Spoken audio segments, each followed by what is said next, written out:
Hagatna, Guam, 93.3 FM and 104.3 HD3. Changes in policing. I'm Mary Corsetti, Fox News. The police reform debate is again taking center stage following the conviction of a former Minneapolis cop in the death of George Floyd. GOP Senator Lindsey Graham of South Carolina says he feels a reform package can get done, but there is a sticking point. Qualified immunity is a very big deal. If you want to destroy policing in America, make sure that every cop can be sued when they leave the house. His proposal make police departments liable, not officers. California Congresswoman Karen Bass, a Democrat, disagreed. We have got to figure out how to stop this, and holding officers accountable is key. Both appeared on Fox News Sunday. Some in Congress would like to see a deal done by May 25th, 1 year after George Floyd's death. Gernal Scott, Fox News. And many police officers are retiring or resigning as the backlash against law enforcement and the calls to defund the police continue. You'd be hard-pressed to find any newscast across the country and not see a story involving police, and most recently about anti-cop rhetoric and hostility. Now, you take that combined with many uniformed officers getting close to retirement, the pandemic, the challenges that officers face on the streets after the death of George Floyd, all of that combined has apparently accelerated the departure of those wearing the badge. Now, here in New York, the NYPD reportedly has seen more than 5,300 uniformed officers turn in their paperwork to leave in 2020, which, according to published reports, is a 75% spike from the year before. And as the defund the police movement marches on, many other police departments are reporting the same mass exodus. Fox's Laura Ingle. Meanwhile, British actor Anthony Hopkins won the Best Actor Oscar on Sunday for his performance as a man with dementia in The Father. With Sunday's win, Hopkins became the oldest actor ever to win an Academy Award. America is listening to Fox News. When's the last time you looked at your homeowner's insurance? A homeowner's policy protects much more than just your house. It also protects you against claims from someone being hurt on your property. If a visitor is injured at your place, how much are you covered for? The smart thing to do is get the answer today. That's the Insurance Extra Point. Get out there and make something good happen today by calling Guahan Insurance Services at 475-1162 or visit us at the Camacho Landmark Center in Tamuning. The vaccine is officially here, and we aren't just talking about the COVID vaccine, but a financial vaccine at Bank Pacific. We may not be doctors, but we can help you with your financial health. Whether to take advantage of today's crazy low rates or just a local bank that has your back. At Bank Pacific, we want to help make 2021 your best year yet. Because for 66 years, where others put branches, we place roots, and we're rooting for you. Equal housing lender, member FDIC. A hip-hop legend was honored this weekend in New York City. Fox's Paul Stevens has this story. Friends, family members, and big names attending a 2-hour private memorial Saturday for hip-hop legend DMX, who died April 9th at 50 after suffering a massive heart attack a week earlier, likely connected to a drug overdose. Stars like Kanye West and Busta Rhymes were among the big names at Brooklyn's Barclays Center honoring DMX, born Earl Simmons in suburban Mount Vernon, New York. His 15 kids also on hand honoring their father. Our father is a king. Our father is an icon. His eldest son, Xavier Simmons. DMX sold over 23 million albums and also appeared in movie and TV roles. Paul Stevens, Fox News. And U.S. regulators are holding a meeting to consider revoking approvals from several cancer drugs that have failed to show they improve life. Each year, the U.S. approves dozens of new uses for cancer drugs based on early signs that they can shrink or slow tumor growth. But sometimes those promising results don't translate into longer life for cancer patients. On Tuesday, the FDA starts a 3-day meeting on the issue. It's the first such meeting in a decade. Plus, this weekend at movie theaters featured something not seen in a while, a genuine box office battle. As new releases post heartening results. Fox's Ann Carrick reports. It was a battle at the box office this weekend. Mortal Kombat taking on Demon Slayer, Mugen Train narrowly taking the top spot. The video game adaptation earning more than $22.5 million in its opening week in North America. The Japanese Slayers grossing $19.5 million, also in its first week. The two releases fueling the best pandemic weekend yet for movie theaters, with an estimated $54.2 million in ticket sales overall. In third place, last week's leader Godzilla vs. Kong, adding another $4.2 million in its fourth week. Ann Carrick, Fox News. I'm Mary Corsetti, and this is Fox News. Hafaday, this is Congressman St. Nicholas. If you are a small business, you may be interested in a federal program called the State Small Business Credit Initiative. This program can provide federal funds to match equity investments into your company or help you get lower interest rates at local banks. To find out more on how this program can help your small business, please contact your Guam Congressional Office at 475-6453 or at michael.stnicholas@mail.house.gov. This ad was paid for with official funds from the Office of Congressman Michael F.Q. San Nicolas. All dads should own a Traeger. And this Father's Day, you can win a Traeger smoker grill for your dad and feast on flavorful wood-fire crafted meals. Cooked with a flip of a switch. Cook low and slow or high and fast with digital precision on your Traeger pellet grill. Purchase $35 or more in fuel at 76 Circle K and enter to win. Gas up today and join Circle K's Father's Day package giveaway. A Traeger smoker grill, a canopy, a cooler full of meat, and 2 cases of Bud or Bud Light are up for grabs only at Circle K. Conditions apply. Visit 76circlekguam.com. Half a day. Patsy Gogri from Security Title with a real estate tip. A power of attorney can be a useful tool when a buyer or seller cannot be present to sign documents, such as a military member deployed overseas. To mitigate its fraudulent use, your escrow officer will contact the seller to make sure they know their property is being sold. When using a power of attorney, call the professionals at Security Title. We are here to help. Tall Tales with Bob Klitzkie is brought to you by Guahan Insurance Services. Sunday brunch at Mezcla Chamorro Fusion Bistro is back. Come and enjoy Mezcla's true taste of Guam. Open for 2 seatings at 10:30 a.m. and 12:30 p.m. $28.95 for adults and $14.95 for kids 5 to 11 years old. Call 479-2652 or 2653 for reservations. Welcome to Tall Tales with Bob Klitzkie, the only show on talk radio where common sense is a lot more common. Phone lines are now open at 888-TALK. That's 888-8255. And now, The Point proudly brings you Tall Tales with Senator Bob Klitzkie. A well-regulated militia being necessary to the security of a free state, the right of the people to keep and bear arms shall not be infringed. You know, it's amazing, Jose, that I could remember that over the weekend. It is. You know, they say when a fella gets up in years, short-term memories, the first thing to go, I think, but I can't quite remember. I think you sleep with the Constitution under your pillow, Bob. I do indeed. I never leave home without it. All right, let's go to Demi Kodny. You know,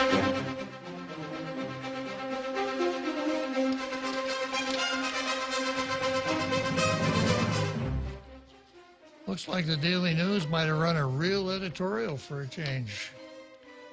More access is welcome. Requiring agencies to stream meetings, a very good idea. The government of Guam has a long history of failing to be open and transparent with the public.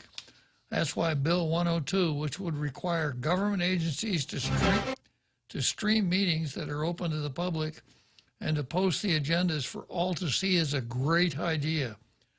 The measure was introduced by Senator Brown. Technology makes it feasible for citizens to view all meetings in real time, Brown said, adding that the cost of implementing the measure would be minor when compared to the potential benefits. People with disabilities who have harder time getting to public hearings would have increased accessibility to their government. The bill would require that meetings be posted to the official websites of agencies or streamlined on the appropriate government channel. The Wuhan virus pandemic showed that holding government meetings virtually wasn't hard or unnecessarily complicated. There's no logical reason for this not to become a regular part of all government meetings, even with the easing of pandemic restrictions. Speaker Therese Tetlahi noted the Open Government Act mandates a central website for posting of GovGuam notices to be set up, but it's never been implemented. What else is new? An executive order required the Office of the Attorney General to set up a portal for the posting of all government notices during the pandemic, but the website lasted only as long as the executive order lasted. If they could do it, then it's so obvious that it can be done. Proof positive. It's not as complicated as they made it sound for us for years, Tlahi said. She's absolutely right. Bill 102 is a fine idea, but will only work if there are mechanisms in place to enforce it. This comes after a story that ran on April 22. Virtual government transparency bill gets support during hearing. I like legislative findings and intent, Senator Joe San Augustine stated during a hearing for Bill 102, and that's the bill we're talking about, before reading the bill. It's essential to the maintenance of our democracy that public business be formed in an open and transparent manner. Which reminds me, I wonder if this bill is really necessary, because our governor has already said we are transparent and accountable to the people. We are transparent with reports, meetings, and minutes. As far as I'm concerned, we are following everything that we are required to do. So maybe we don't need Bill 102. At least not as long as Lulian Guerrero is our governor. She needs a new stand-up joke. Yes, she does. Certain agencies, such as the Guam Land Use Commission, have been doing live broadcasts. We're often reminded that we are government of the people, and those of us that are here in elected capacities are caretakers for a time, Brown said, but ultimately it's the people that own our governments, the people of Guam, who should be aware of what it is their public officials are doing on their behalf. Current technology makes it feasible for citizens to view all meetings in real time, Brown added. Persons with disabilities were also considered in the measure, she said, and would benefit from the increased accessibility.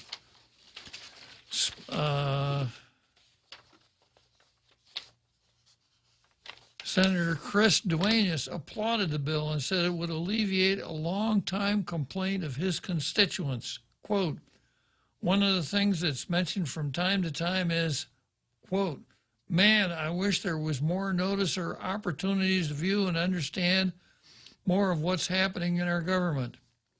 Co-sponsor Tello Taitigui requested an amendment be added to provide a mechanism to insert a mini camera in her purse so everyone could finally find out what's in it.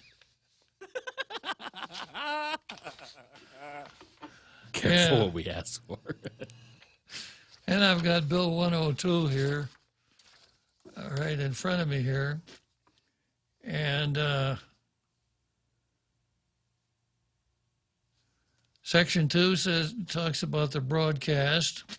Section 3, any notice of a public agency taken at a meeting is, any action of a public agency taking at a meeting is void and of no effect if the public agency failed to comply with the public notice of agenda matter to be discussed pursuant to Section 8107D of this chapter, or fail to comply with the broadcasting requirement pursuant to 8103D of this chapter. And then Section 4, notices of meetings must contain the agenda of matters to be discussed at a respective meeting. Agenda items must be in sufficient detail as to put the public on notice as to what is to be discussed. Now you see these notices in the paper, old business, new business, adjournment, or old business, new business, executive, like they're publishing the agenda.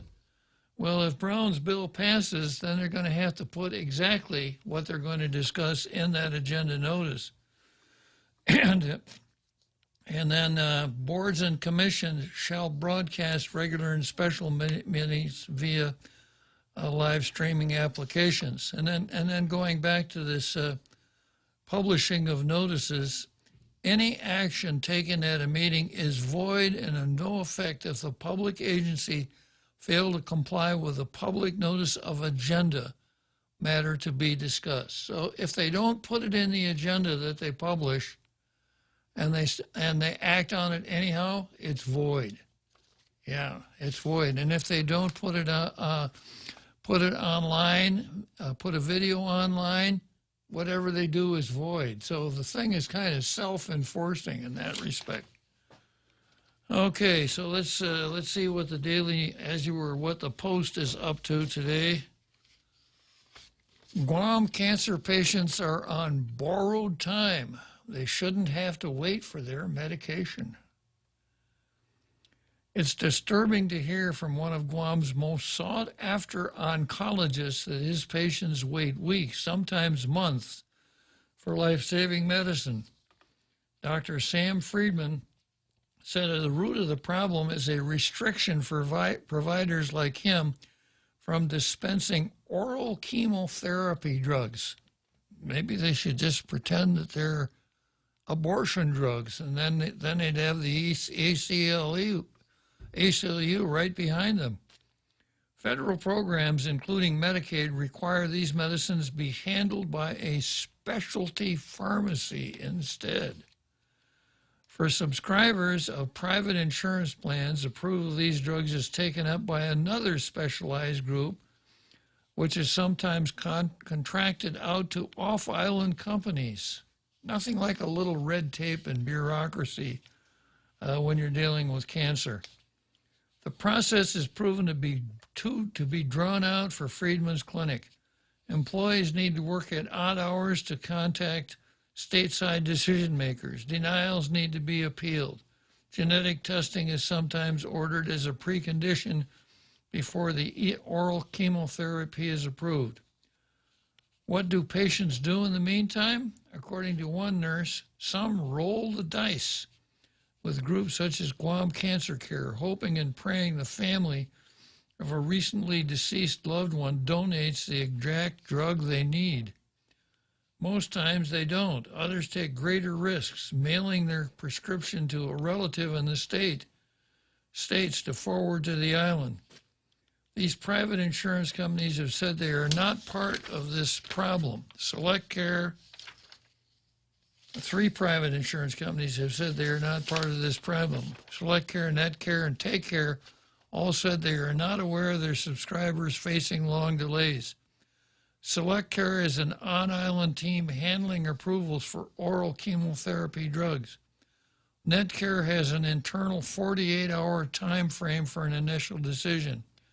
TakeCare said patients at the FHP Cancer Center receive their chemotherapy treatments in a timely manner.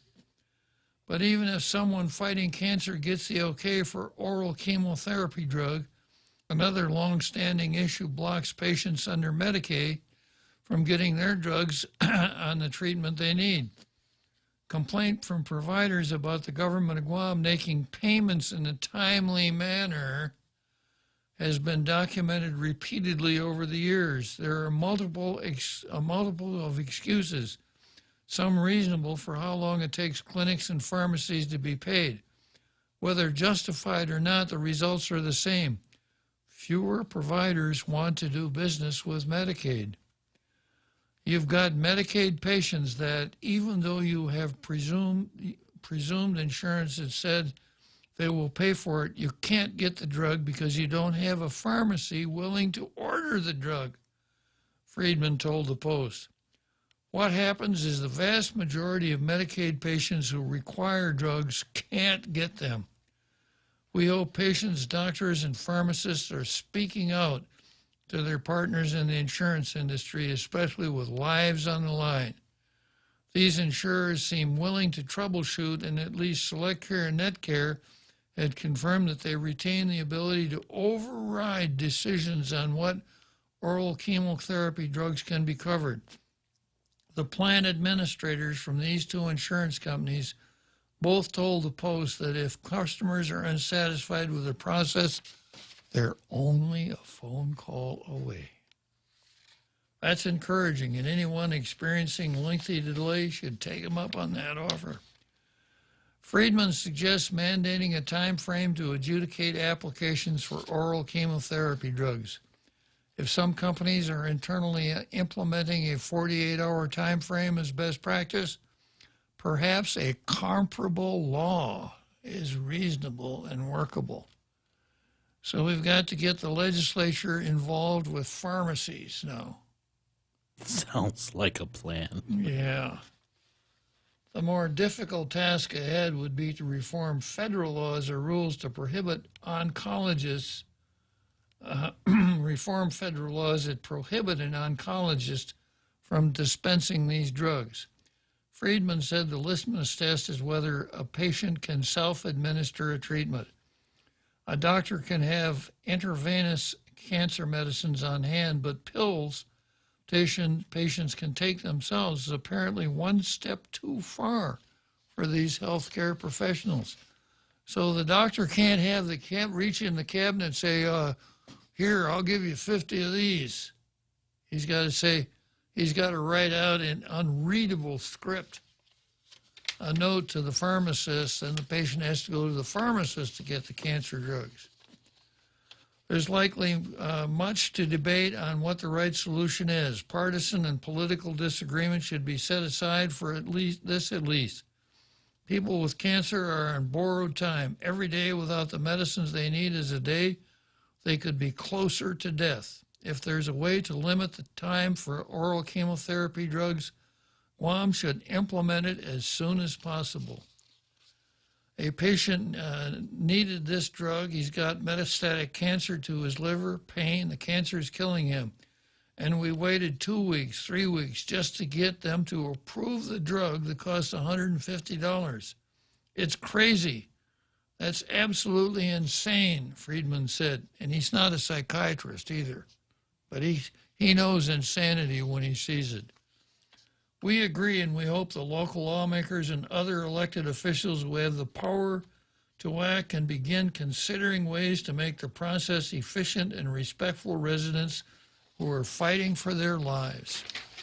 It's tough. We got 2 real editorials today for the first time in months. For the first time. Okay, I'm going to confess one of my biases. Anything that deals with transparency rings my bell. The Vigilance Committee, I crank out I don't know how many sunshine laws every month, and it's one of the few things that actually makes our government work, or actually, at least it gets people's attention. Now, I'm not unsympathetic to cancer patients, but looking at the breadth of the reach of each of these editorials, this is momentous. I'm going to go with the Daily News today. Yeah, so actually a hard-fought fight. It didn't go by default. Congratulations, Daily News. Let me mark that down here. I think that's number 56 for the Daily, no, number 57 maybe for the Daily News.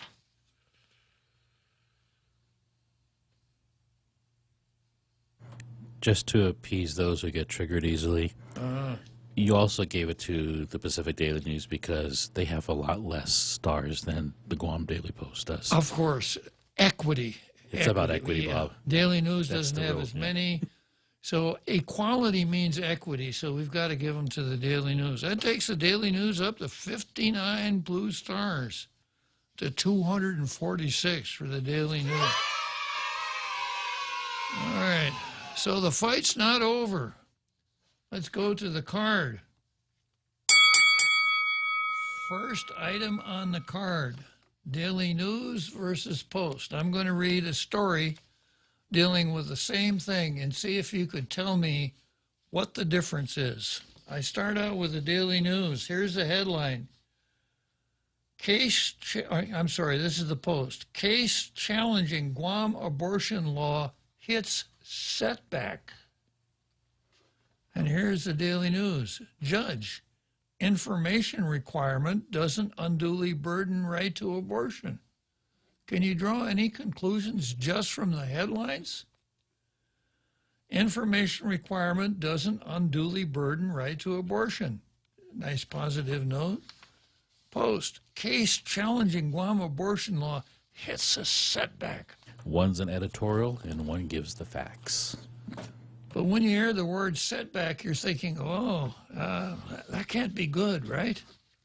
But when the judge says doesn't unduly burden, well, if you don't know anything about abortion at all, the Daily News headline seems to be buoyant, and the Post editorial seems to be an anchor dragging you down. And we take a look at the first paragraph. First, the Post. The American Civil Liberties Union lawsuit on behalf of 2 Hawaii-based doctors who want to help give options to Guam women and girls who want to get abortions via telemedicine has hit a setback. Boy, the Civil Liberties Union and these 2 Hawaii-based doctors, you know, they want to do something for women and girls to help them get abortions via telemedicine. But there was a setback. Ah! Now let's read the first paragraph of the other newspaper. Access to abortions on Guam isn't unduly burdened by a requirement that certain information must be presented in person, and a challenge to the law is unlikely to succeed on its merits, a federal magistrate judge noted in a report released Friday evening. News story, editorial. And this is a Post. And this is Gaynor, is the reporter that wrote this story. Yeah. I'm just really kind of shocked. Okay. According to the judge, doctors have not sufficiently shown that Guam's law requiring that certain information be provided by a doctor unduly burdens a woman's constitutional right to an abortion. The ACLU filed the case on behalf of 2 Guam-licensed, board-certified OBGYNs. While they are licensed on Guam, Dr. Bliss Kaneshiro and Dr. Shandini Raidu reside in Hawaii. The doctors seek to provide medication abortions to patients on Guam through telemedicine, which means a patient herself will take the medically prescribed abortion medication. The Daily News. 2 Guam licensed doctors who live in Hawaii sued the government seeking to supply medication abortion through telemedicine. In a medication abortion, a patient self-administers 2 doses of medicine that quote, causes the fetal tissue to detach from the uterine wall, which is then expelled through the uterus, mimicking an early miscarriage, the report stated. 6 of one, half a dozen of the other, right? Yeah. In 2018, the last abortion physician on Guam retired, and no local doctor, now get this, has stepped in to fill the vacancy. According to the case's background, this is bad. There's a vacancy. No one stepped in to fill it, right?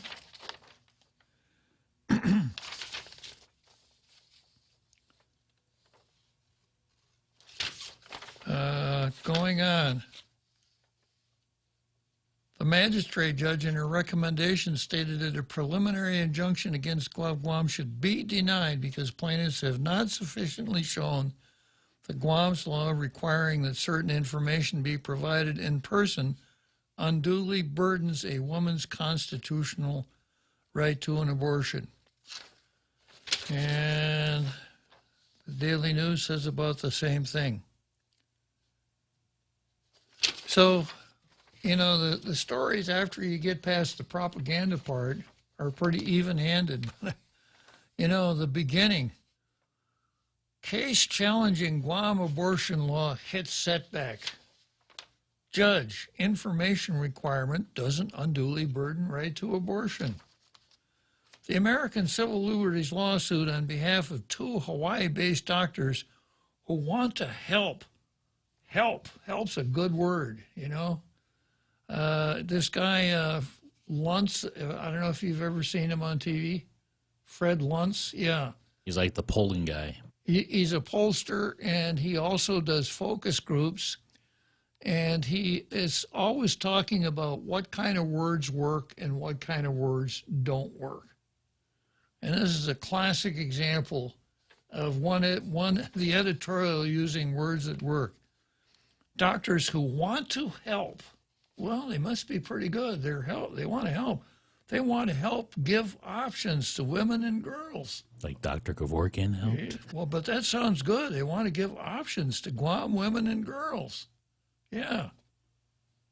That want to get abortions via telemedicine. Well, but at least they're trying to help.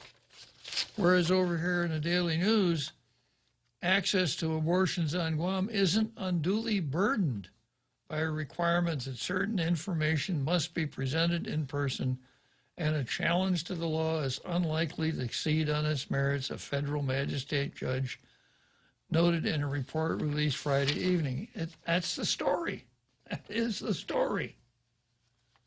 So if you were wondering, if you've been following this, like I suspect a lot of our anti-abortion folks out there in our international radio listening audience have been following it, you knew that that the government had filed a motion to dismiss against the ACLU's lawsuit. And you're out there wondering, I wonder how it came out. So you pick up the Post, a setback. Wow, I got to read. Well, what is this? There's a setback here? That must mean that the government lost. So really disappointing here, Guam Daily Post. I'm going to give this editorial by the Post. I'm going to grade it.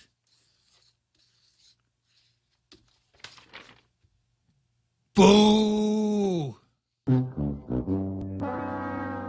Now, if the old pre-Kaleo Daily News had run something like this, I'd have just shrugged my shoulders and said, yeah, what else is new? That's the way they do things over there at the Daily News. But this is the Post. It's a lot disappointing. Okay, let's take a short break here, and we'll come back to the rest, some more of the card. The Extra Point with Jerry Roberts of Guam Training. Hi, I'm Jerry Roberts, and every day on The Ray Gibson Show, I get to comment on the incredibly diverse, fun, challenging, sometimes frustrating, often exciting, but always interesting world of work. I hope you'll be there with us. You can find daily transcripts of The Extra Point at guamtraining.com. Tune in every weekday morning at 7:20 for The Extra Point with Jerry Roberts, brought to you by Guahan Insurance Services and First Hawaiian Bank on 93.3 The Point. Half a day. This is Rocky Martinez, professional heavyweight MMA fighter. Nothing gets in my way when I go pro at Subway. Pack a punch with double the protein on any foot-long sub for just $2 more. For a limited time only. Subway. Eat fresh. We now return to Tall Tales with Bob Klitzkie, soaring over the confusion with his superpowers of truth. Call 888-TALK. That's 888-8255.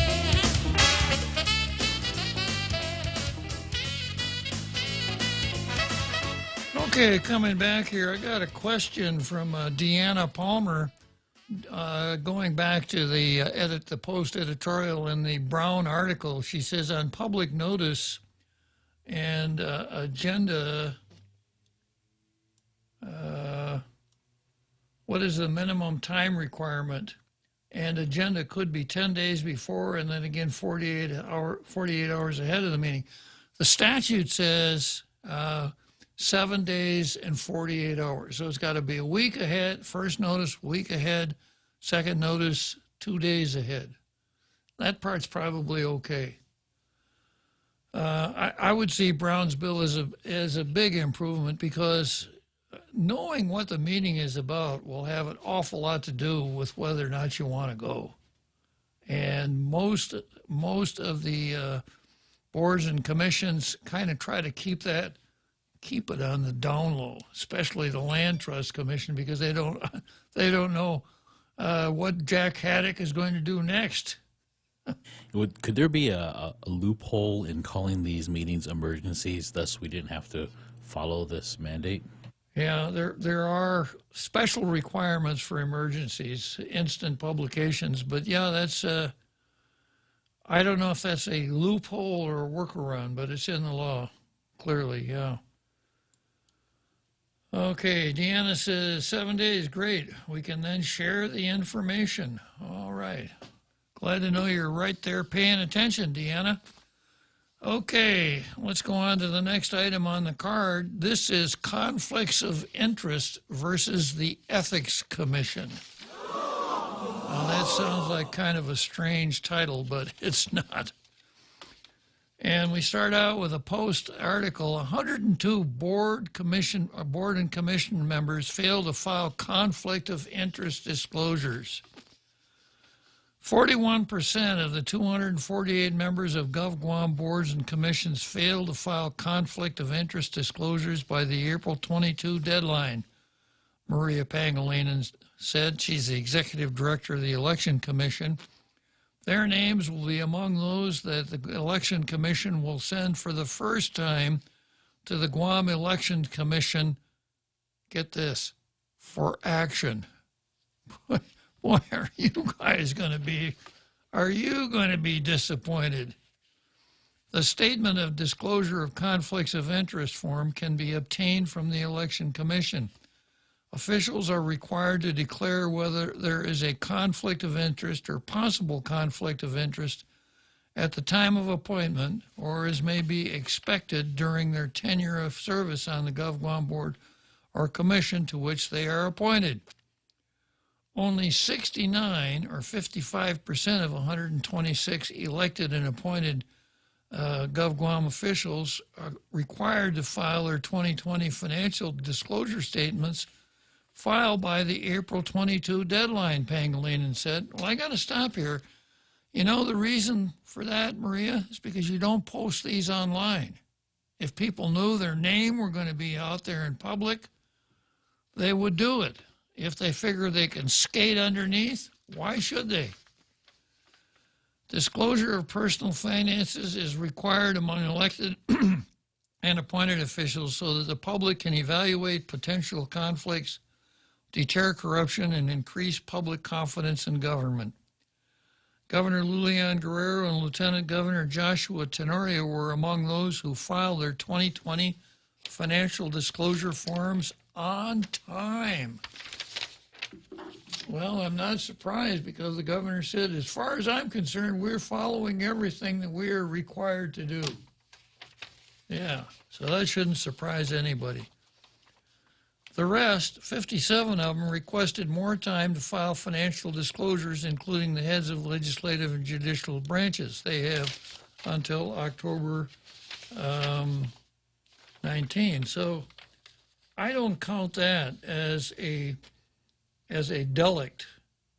If you can file for an extension, so what? Do it. Okay, now the last sentence in this article. All the information about financial disclosures and conflict of interest statements will be sent to the Guam Ethics Commission, Pangilinan said. Probably the biggest do-nothing agency on the island. And the only reason that keeps them out of competition for the agency that doesn't screw up as much is because they don't do anything. And the legislature doesn't recognize what it created either. Ethics training bill proceeds through the legislature. Among the bills that made third reading during legislative session Friday is Bill 94, a measure that would expand ethics training for all government of Guam employees. The bill is sponsored by a majority of lawmakers. Frank Blas Jr., a co-sponsor, said the legislation is a long time in coming. He had some concerns with timelines in the bill and introduced an amendment to extend the deadline by which existing employees must attend ethics training to 36 months after enactment, as opposed to 18 months. I think you're going to have to extend it to 18 years, Frank Blas Jr. Senator Sabina Paris, the main author of Bill 94, let's see, she objected to an agenda. Anyhow, the asking the Ethics Commission to do the training is wrong for two reasons. the Ethics Commission is going to be if it ever gets off the ground, and that's a big if. They started out in January of last year when they were confirmed. It is now almost May, and so far the only thing they've done is show confusion as to whether or not the governor has to appoint and the legislature confirm their executive director, and they finally figured out that they don't. They hired an executive director who seems to be hell-bent on job protection rather than anything else. So the first thing that he does, he gets Joe San Augustine to introduce a bill that said that in order for him to be fired, 5 of the 7 members of the commission have to vote to terminate. Not a simple majority, but 5 folks. Good going there. What's his name? Kanga? Yeah, so this is, and so far the only thing they've talked about is, well, we've got to get a building, and we've got to hire a staff, and we need a full-time lawyer, and our budget isn't enough, et cetera. They could, and we got to do rules and regulations, which they haven't started on as far as I know. So they could have done a lot the day that they were confirmed. You don't need a building to meet. You don't need to have your own building. You don't need to have your own manservant, maidservant, chauffeur, butler, et cetera, et cetera. You just start doing the work. And if you got to do rules and regs, you get out stubby pencils and yellow notepads and get to work on it. But this has been an extremely unproductive bunch. And if we're depending on them to hold us to a higher standard, I'm afraid we're going to be very, very disappointed. Jose Martinez says the Election Commission mandated to provide these disclosures? Yes, that's supposed to be the enforcement. So it's wrong based on the fact that the Ethics Commission so far has proved to be a dead letter. And then it's wrong also because the Ethics Commission is supposed to be a quasi-judicial tribunal. So let's say that a report is sent that someone didn't do as conflict of interest for him. The Ethics Commission sits quasi-judicial, sort of like a court. You know, there's proof, due process, notice, right to counsel, the whole thing. So the same tribunal that is going to be hearing these cases was also responsible for teaching people what their ethical burdens are. So how often is this going to happen? Madam Chairman, I don't have a lawyer, and I'm not very smart, but, you know, the reason that I didn't file those papers was because when your executive director, Jesse Kanga, taught this course, he said that I didn't have to. And I figured he's the executive director of the Ethics Commission, so if he said it, shouldn't I be able to rely on that? The chairman says, Mr. Kanga, Madam Chairman, ignorance of the law is no excuse. Draw and quarter. In other words, there's an inherent conflict when the same people who are supposed to be adjudicating violations are responsible for teaching government employees how not to violate the statute. The other way it could work is, Madam Chairman, with all due respect, I know I'm accused of doing something wrong, but, you know, I took the course in ethics that you guys taught me, so I really know a lot. Of course you do. Dismissed. Just not a good way to go.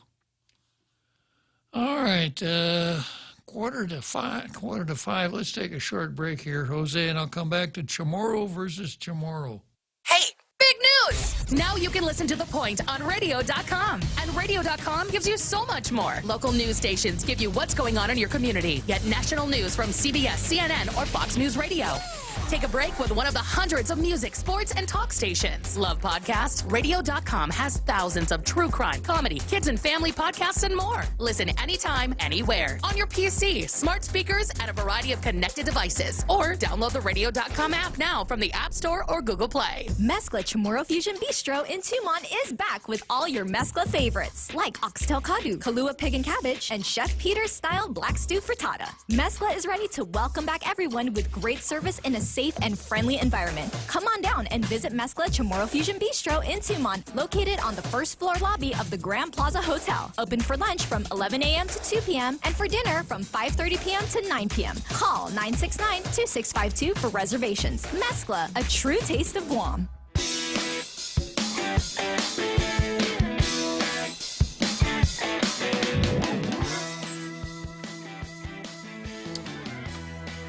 So, okay, here we are back on the card. This time it's Chamorro versus Chamorro. In fact, Chamorro is used 3 times in this letter to the editor. It's a letter to the editor from Andrew Gumatautau.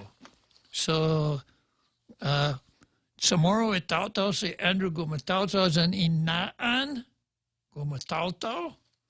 Naan Chamorro, ne? Yeah. Ti Paris ahi, Santos ahi, Cruz ahi, ti Naan Spaniot, Naan Chamorro, si Gumatautau. And he marvels at the fact that we now have 3 different ways of spelling Chamorro. Chamorro, capital C, capital H, Amoru, and Chamoru with only a single capital C. Now, I'll pronounce all 3 of those for you so you know you can detect the difference in pronunciation. Chamorro, Chamorro, Chamorro. Did you see it, Jose? Could you catch the difference there? All 3 crystal clear. Yeah. Huh? And as you know, I've been ragging on the so-called Chamorro Language Commission unmercifully as being counterproductive from what they claim their goal is, which is the preservation and propagation of Ifino Chamorro amongst people of Guam. And I've offered my own rather well thought out solutions, which of course wouldn't work for them because it doesn't involve a building, a staff, ability, opportunities to virtue signal and righteousness. It's just no good at all, right? The fact that it might actually work means nothing. The typical Democrat approach here, you know, as time goes on, fewer and fewer people speak Chamorro. It's a real problem. What should we do? Let's start a project. We'll create an agency. Oh, yeah, that's the way to do it. So one of the greatest boondoggles that the Chamorro Language Commission has embarked on is this crazy orthography. When we had, we could go back to the old Spanish orthography, which we're all familiar with, which is very well described and works quite well. And instead of doing that, we have to start out and kind of invent a new one with craziness involved. For instance, starting a word with 2 capital letters. C and H, and sometimes N and G are capitalized also. N and G is a letter. A letter in Chamorro doesn't exist in English. You can't start an English word with that sound. Chamorro you can. As an example, the Chamorro word for duck, nganga. There are no English words that starts out no, right? Robert. Never. Yeah. Never. So in order to make it a little more difficult, sometimes you capital the N and the G, and sometimes you don't. And I don't remember which is which. And frankly, I don't care. And another letter that exists in Chamorro that actually does exist in English, but we don't pay any attention to it, is what would be described for an English speaker as a glottal stop. And for Chamorro, it's an actual letter called glotta. And it's the difference between Haga and Haga. If you catch the difference there. One is blood, one is daughter. Quite a difference, yeah. So the way that glottal stop is shown, and you can't, of course, you can't say that letter in isolation. Like you can't say an initial NG in isolation either. I guess you could, right? Yeah, but you can't say a glottal stop in isolation. So the way that is represented in writing is with an apostrophe. So anyone who's attempting, anyone who even someone who can speak the language sits down and sees all these apostrophes and wonders, what's going on? Now, of course, anytime you read anything with an apostrophe and there's not an S after it, you wonder, is this a mistake? So the other day we were talking about talofo, where you have apostrophe after each O. And if you see it in writing, even if you're a native speaker, you're going to say, what in the hell is this all about? So you take someone who is trying to learn the language and then confuse him with this crackpot orthography. This is not making things easier. So Andrew Gomatauto says, as I sat down at Shirley's coffee shop on Sunday morning, an elderly Chamorro, all three man, was sitting by himself. A crowd of Manamko moseyed in. One woman recognized him, went over and said to him, Mailajata Fanhita Gwini, come and let's be together. He politely declined and chose to continue his breakfast in solitude. Later that day, I had a conversation with a person based in CNMI. He shared with me how when the annual Chamorro competition is held at UOG, the kids are elated to compete, but some events that involve spelling are challenging for them.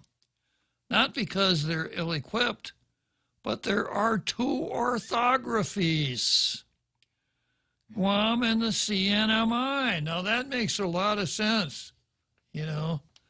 So, you know, what we ought to do is have signs printed on planes that fly between Guam and Saipan in each orthography so that neither side feels like they're being dissed. CNMI students have to bend over backwards and play by Guam's rules. And this is taxing, confusing. Quite frankly, I've heard this is driving a wedge in other collaborations across the Marianas and creates an uncomfortable dynamic. When the members of the Chamorro Language Commission were asked about Andrew Camacho's point, they in unison said, off with his head!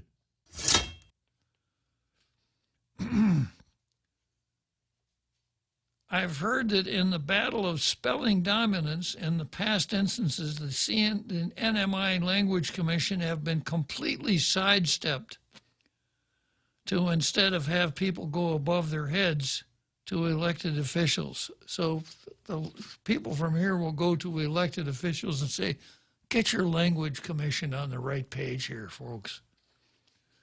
Now there are stickers saying CH, capital C, capital H, AMORU, hyphen, or dash, spell it right.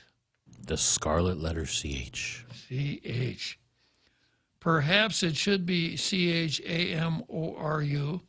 Spell it according to the current policy of the Guam Commission Fino Chamorro. Yeah. To be clear, I use the capital C, capital H, AMORU spelling and support the Commission's initiatives, but I certainly would not disparage the other spellings, especially if it's practiced and connects us to older history and other parts of the Marianas. Last time I was in Luta, let me try that again. Last time I was Gilita, I pulled up to a former mayor's house for an interview, and when I walked up, Guam, USA by KC De Leon Guerrero was blasting. Jokingly, beer in hand, he said, "I'm playing your music." But I was in his home court. I smirked and laughed. "That was a good one, Uncle Milker." I learned to take term Chamoran. It's like Chamoran, you know. Guam, tongue in cheek. When it comes to spelling, put for but, I hope we can put down these arm-twisting tactics and be sincere. Mailazata fanhita guini. Yeah, let's all be together. This is great because it just shows the silliness of what this Chamorro Language Commission is embarking upon. Would you describe the difference between the two? The nuances between languages is similar to Australian English, England English, and American English? Between here and Saipan? Well, the Chamorro is not just merely dialects, right? There's differences in words completely. Well, the fact that vocabulary might be different doesn't mean the languages are different. I'll give you. You've been to. You can speak Wisconsin, right? Yeah. Yeah. It's mostly drinking beer and eating sausages. Eat a lot of cheese and sausage with your beer. So if you're heading down to Wrigley Field for the baseball game and you get thirsty, you're probably going to ask the usher, "Hey, where's the water fountain?" And the usher will tell you. If you're in, what's the name of the baseball stadium in Milwaukee? Or let's say you're at Lambeau Field in Green Bay and you get thirsty, you're going to say to the usher, "Where's the bubbler?" Wisconsin has bubblers, not water fountains. And some places there call it pop, some places call it soda. In Wisconsin, we drink pop. Yeah, in Illinois, they drink soda. They don't know much about anything in Illinois. In New York, they eat grinders. Down south, they eat hoagies. And in some places, it's heroes. Yeah. Here it's subs. So it's different words, but different words don't make different languages or even different dialects. In order to detect a different dialect, you'd have to detect a different pronunciation and possibly even a different structure. I give you an example of archaic Wisconsinese. My old grandma Klitzkie one time was telling my mom about one of my father's former girlfriends. And old grandma Klitzkie said, "You know, John put a heap of store in that girl." Say what? I guess that meant he left. He liked her. He put a heap of store in that girl. So you run into strange way of phrasing things. Now, if you're in the mainland, quite a difference, say, between Milwaukee and L.A. Now, when I say L.A., I'm not talking about Los Angeles. I'm talking about the real L.A., Lower Alabama. Got it. Yeah. So the difference, Chamorro here is Chamorro there. Obviously, there are more Japanese loan words there than here because the Japanese were there for a longer period of time. So they shouldn't be mandated, then it should be usage, is what you're saying. Well, as far as the orthography is concerned, it doesn't make any difference because the letters are there to describe the sounds. And the sounds are not going to be that different. And as I've pointed out before, this devotion to having a one-to-one grapheme-phoneme correspondence is a fool's errand. And Pete and Repeat, both of them mentioned it on the phone the other day, that the idea in the orthography that the commission is working on is one letter, one sound. Every time you see that letter, it can only have one sound. Spanish comes pretty close to a one-to-one grapheme-phoneme correspondence, right? And when there's a slight difference, there's a diacritical mark. English has almost no grapheme-phoneme correspondence, like the word G-H-O-T-I, spelling fish. But it doesn't matter. It really doesn't make any difference. All right, let's break for halftime, and we'll come back to Dr. Carlos.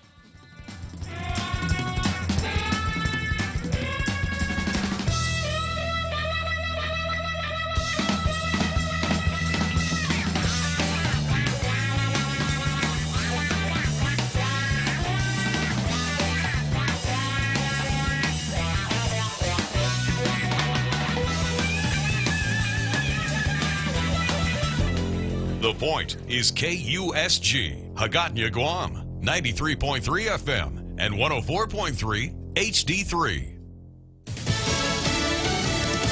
Getting the shot. I'm Mary Corsetti, Fox News. The Biden administration pushes for more people to get vaccinated for COVID, offering incentives to employers. The president announced he met his goal of 200 million shots in less than 100 days in office. Now the administration is again stepping up efforts, offering tax breaks to small and medium businesses who give paid time off to workers who get shots. Dr. Ashish Jha, Dean of Public Health at Brown University, says availability is key. They should be able to just walk into a CVS and get a shot. We should, send out vaccination vans to work sites and other places where people are. Got a business and looking for vaccine worker tax breaks? You can find info on the IRS website. Rachel Sutherland, Fox News. And after the president's first 100 days in office, the approval ratings are out. We've got a look at what voters think in the latest Fox News poll. One of his lowest numbers is immigration, with 34% approving and 52% disapproving there. Now, with a 46 to 15% margin, voters say that U.S. border security is worse today than it was 2 years ago, according to that latest Fox News survey. Again, now 15%. In June 2018, 28% say that it was better. Fox's David Spunt reporting. And after strict COVID-19 testing and quarantine protocols, nominees and their guests walked the red carpet in Los Angeles Sunday for the 93rd Academy Awards. Frances McDormand won the Oscar for Best Actress for her performance in Nomadland. The movie also won Best Picture, and Chloe Zhao was named Best Director, making her the first Asian woman and only the second woman ever to take home the prize. Other notable wins include Anthony Hopkins for Best Actor in The Father, and Yoon Jung won Best Supporting Actress for her role as a spirited and unconventional grandmother in Minari, making her the first South Korean actress to win an Oscar. America is listening to Fox News.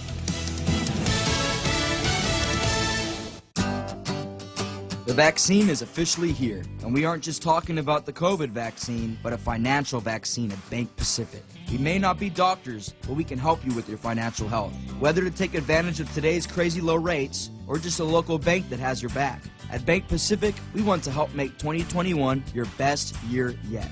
Because for 66 years, where others put branches, we place roots, and we're rooting for you. Equal housing lender, member FDIC. Homeowner's policy protects much more than just your house. It also protects you against claims from someone being hurt on your property. If a visitor is injured at your place, how much are you covered for? The smart thing to do is get the answer today. That's the Insurance Extra Point. Get out there and make something good happen today by calling Guahan Insurance Services at 475-1162 or visit us at the Camacho Landmark Center in Tamuning. Caitlyn Jenner draws the attention of the California governor's circle after announcing a run for the job. The longtime Republican already getting some backlash. A campaign spokesman for Governor Gavin Newsom said, quote, "We always knew the Republican recall would be a ludicrous circus full of Trump supporters." Randy Economy, who has spearheaded the recall campaign, says this kind of rhetoric isn't going to help Newsom stay in office. They've tried to tie everybody to Donald Trump. I guess that's just their talking point. That's their tired talking point. That's the best they can do. Jenna Ellis, who was a senior legal advisor and attorney for former President Donald Trump, tweeted, quote, "If the GOP says Caitlyn Jenner represents the Republican Party, I'm done with the Republican Party, country over party, and our country is built on recognition of self-evident truth, not big tent politics." Fox's Christina Coleman reporting. Meanwhile, a federal judge has dismissed a lawsuit that sought to prevent transgender athletes from competing in girls' high school sports in Connecticut. In the ruling released Sunday, the judge said the decision was due in part because the two transgender athletes have graduated. Plus, a hearing is set for this week on a proposed change to the conservatorship of Britney Spears. Fox's Tanya J. Powers has this story. Britney Spears' legal team is expected to ask the court to make Jody Montgomery her permanent conservator. Montgomery took over as temporary conservator in 2019 when Spears' father, Jamie Spears, briefly stepped down due to health reasons. The request for Montgomery to stay on and remove Jamie Spears as conservator was made last August, but a judge instead ruled that Jamie would stay in place and that financial institution Bessemer Trust would be co-conservator. It's been the subject of much discussion on social media, as well as this year's New York Times documentary series Framing Britney Spears, which fueled criticism of the conservatorship and calls to end it. Tanya J. Powers, Fox News. I'm Mary Corsetti, and this is Fox News. Half a day. Patsy Gogri from Security Title with a real estate tip. A power of attorney can be a useful tool when a buyer or seller cannot be present to sign documents, such as a military member deployed overseas. To mitigate its fraudulent use, your escrow officer will contact the seller to make sure they know their property is being sold. When using a power of attorney, call the professionals at Security Title. We are here to help. Half a day. This is Rocky Martinez, professional heavyweight MMA fighter. Nothing gets in my way when I go pro at Subway. Pack a punch with double the protein on any foot-long sub for just $2 more. For a limited time only. Subway. Eat fresh. Listen to the point. Any speaker, anytime. Check us out on your FM radio at 93.3, 104.3 HD3, thepoint.gu, Facebook Live, YouTube Live, and tune in. And announcing radio.com. Download the app and hear the point. Get the latest news, sports, entertainment, and more. On demand. Your phone is digital. Your life is digital. And we are too. 93.3, The Point.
Great halftime show. It's so good to be back on Tall Tales out here, sitting up in the stands, watching that halftime show, listening to the cannon barrage of cannon fire, and just enjoying the whole experience. Here we go.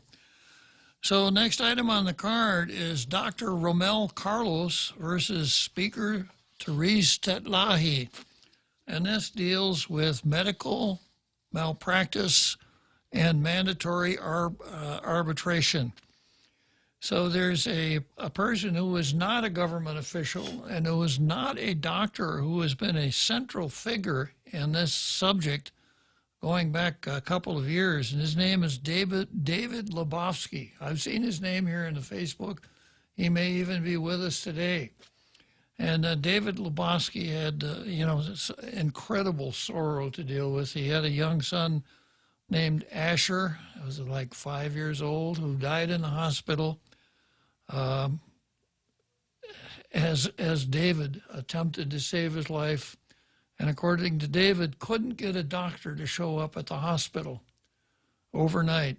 And had a doctor shown up, the matter may have turned out differently. David wanted to sue the doctor and others for medical malpractice, but we have something called mandatory medical malpractice arbitration on Guam. And what that means is that as a general principle in the American system, a person can sue somebody else for just about anything at any time and just about anywhere. That's the general proposition. And if your suit is not well taken, the court will sort it out. Not the case with medical malpractice. Because as far as medical malpractice is concerned, a condition precedent, law and order notebooks there, Jose. A condition precedent is something that you must do before you can do something else. So a condition precedent to filing a suit for malpractice in the Superior Court is that the prospective plaintiff must have gone through mandatory arbitration. And unfortunately, we've had some bad experience with arbitration here down at the port as an example. The way arbitration works is each side appoints an arbitrator, and the arbitrator appoints a third person. I don't remember exactly what the mix is here, but there has to be a doctor involved, arbitrators who understand malpractice, etc. But suffice it to say that this arbitration procedure is extremely expensive. I've seen estimates of $80,000 just to get through the arbitration procedure. And when you get to the end of the arbitration procedure, maybe the only thing that you're going to wind up with is a piece of paper that says, you could sue. So then you go over to the Superior Court and phony up $400 or $500 for filing fees, hire a lawyer, go through, and maybe then you might be on the road to recovery. But of course, any medical malpractice suit is hotly contested for several reasons. As far as the doctor is concerned, it's his reputation and potentially his future livelihood on the line. A doctor who gets hit hard for a sloppy medical malpractice judgment, of course, is going to get a lot of press out of that, and it's not going to be a career-enhancing event, that's for sure. Plus, medical malpractice judgments can be extremely sizable, depending on what the alleged tortious conduct was. But you don't have to read the papers very often to see these multi-million-dollar medical malpractice judgments come rolling in because a doctor crippled someone for life or did something that deprived that person of oxygen so he'd never get his mental faculties back. Just all kinds of really bad things can happen. So I think it's been 40 years ago now or so, we were theoretically having a hard, at least in theory, maybe it actually was true, having a hard time getting doctors to come to Guam because of the medical malpractice dimension. It was rumored that medical malpractice insurance the cost of medical malpractice insurance was prohibitive, and doctors who might not be all that anxious to pack up and move to a small island in the far reaches of the Pacific were even further dissuaded by the high premiums for medical malpractice insurance. So the legislative fix was to come up with mandatory medical malpractice arbitration, the practical effect of which is there are almost no medical malpractice suits. It was almost like saying, thou shalt not sue thy doctor for any reason whatsoever.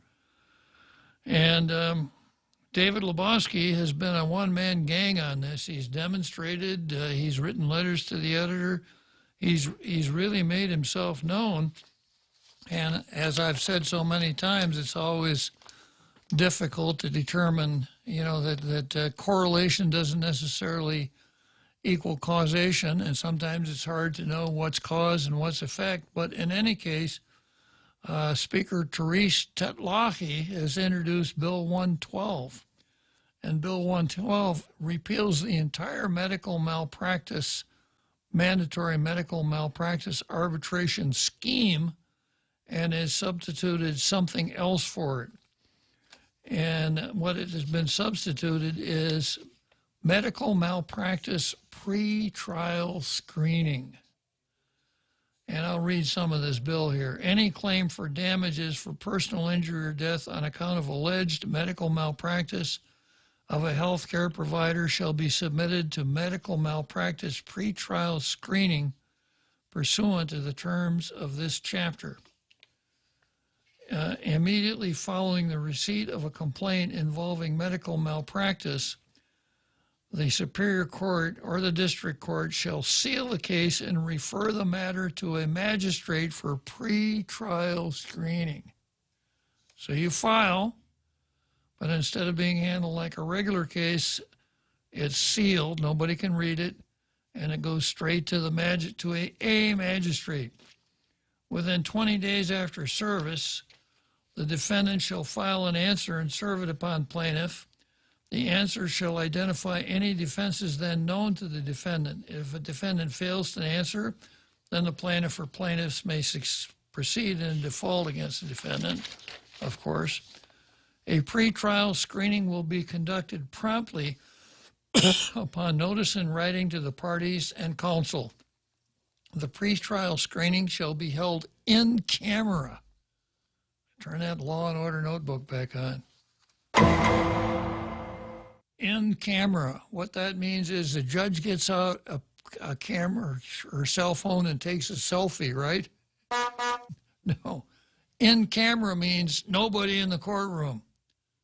It's conducted in private, no reporters, no spectators, nobody in the courtroom who's not supposed to be there. You don't talk about in-camera proceedings. That's what in-camera means. The pretrial screening shall be held in camera. Testimony of witnesses may be taken remotely by telephone, video conference, or any other electronic means. Findings of fact and decisions made by the Health Licensing Board on the same subject may be considered by the magistrate judge. The magistrate shall decide upon consideration of medical records and medical care facility records, contentions of the parties, examination of x-rays, test results, and treatises, whether the evidence supports the conclusion that the defendant failed to comply with appropriate standard of care. 2, the evidence does not support the conclusion that the defendant or defendants failed to meet the applicable standard of care. 3, there's a material issue of fact not requiring expert opinion, bearing on liability for reconsideration by the court or jury, which issue of fact shall be identified in the opinion. 4, the conduct complained of was or was not the fault, was not a factor in resultant damages. If the magistrate judge finds that the evidence supports the conclusion that the defendant failed to comply with appropriate standard of care and the conduct complained of was a factor in causing damages, the magistrate judge shall proceed to set a monetary settlement value on the claim, distinguishing between economic and non-economic damages. The opinion reached by the magistrate judge shall remain sealed for 30 days. However, the court may order the opinion sealed temporarily or permanently upon agreement of the parties. The opinion and findings of the magistrate judge shall be admissible as evidence in the pending superior court action brought by the claimant, but such an opinion shall not be conclusive and be refuted given admissible conflicting evidence. So what you have then is instead of one trial, basically you have 2 trials.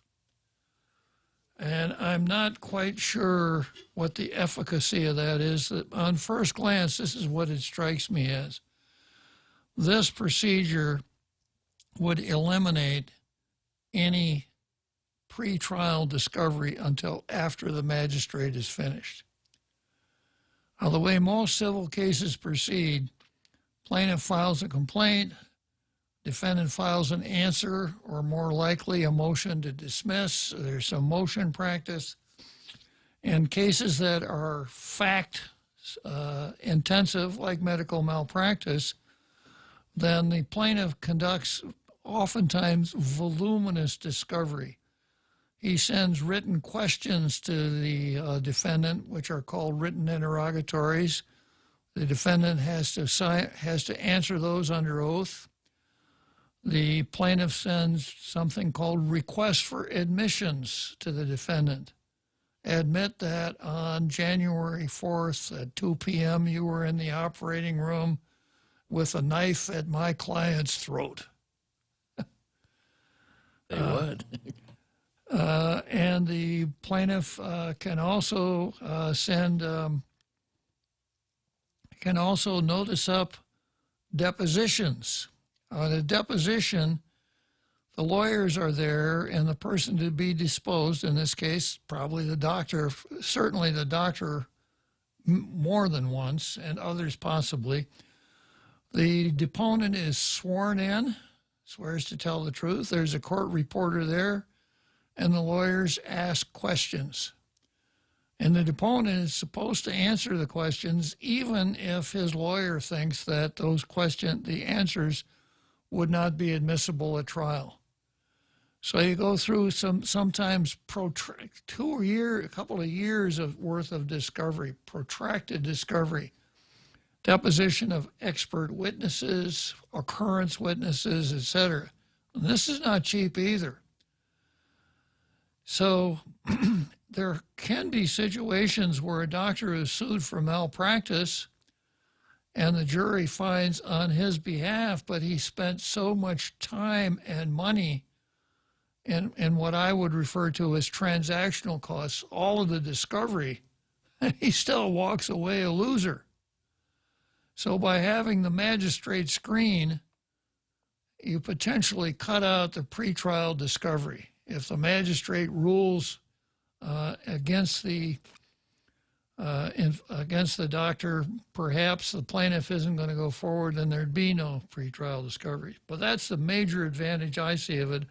Otherwise, instead of doing stuff once, we're doing it twice.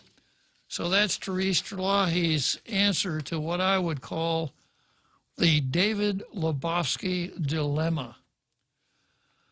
And, of course, this statute is not very, Therese's bill is not really very popular with doctors. Because if Therese's bill became law, doctors lose the insulation of the Mandatory Medical Malpractice Arbitration Act, which means for all practical purposes, no malpractice suits at all, not even before a magistrate. So Dr. Carlos wrote a 5-page letter to the Post a couple days ago, and I'll try to summarize it here. Physicians pledge through the sacred Hippocratic oath to uphold the highest of moral standards and principles, on and on. He starts out with a really nice thumbnail sketch of what wonderful people doctors are. I suppose he's laying a foundation. Currently, if a patient feels he or she, well, he's got his pronouns under control, I'll give him that, may have been the victim of malpractice, there is a remedy. Arbitration is the best method of evaluating the possibility that substandard care occurred. What happened is brought before a group of professionals, including a doctor unrelated to the case, who knows the expected standards. The members of the arbitration panel are agreed upon by the two parties. They review and discuss the facts and make a decision. Arbitration is mandatory, as it should be. It's a better system than one non-medically trained judge alone making decisions. And of course, the non-medically trained judge doesn't make those decisions alone. He gets help from 12 other non-medically trained folks called a jury. Arbitration can be expensive. This was recognized by the medical community, and we fully supported a system that allowed for poorer members of our community to not be burdened with the expenses related to arbitration. In fact, healthcare providers agreed to have a fee attached to their licenses that paid for the arbitration panel for patients who could not afford it. Legislation was prepared and we supported it, but that was not what was recently introduced. Despite a press release indicating that healthcare providers like the idea of repealing the arbitration law rather than correcting the financial access issue. We do not support the proposed legislation. In other words, that press release was wrong. Now, he doesn't tell us who did the press release. The legislation proposed to repeal the current Mandatory Arbitration Act is truly creating a threatening climate, a dark cloud over those of us practicing medicine in Guam. Many healthcare providers, including myself, are extremely troubled by the prospect of the bill becoming law. It will elicit numerous frivolous claims because it will be very easy for any plaintiff to file any claim for the perceived medical negligence and pain and suffering in court against a defendant before a magistrate judge. I don't think it's going to be that easy, Dr. Carlos. The United States is a highly litigious society with more than 17,000 medical malpractice lawsuits each year. Making it easy to file is the objective of the legislation. It's good for lawyers and terrible for all others. There's a problem here? One of my favorite sayings, anything that generates fees for lawyers can't be all bad. Unless you are close to a doctor, you may not know the harm just the accusation of malpractice has on a physician. Unfortunately, the price a practitioner pays is much more than just financial. Their reputations, etc. According to the American Medical Association, more than 1 in physicians have had a medical liability lawsuit filed against them at some point in their career. Well, that just goes to show you, if 1 in 3 doctors are committing malpractice, we really need this, right?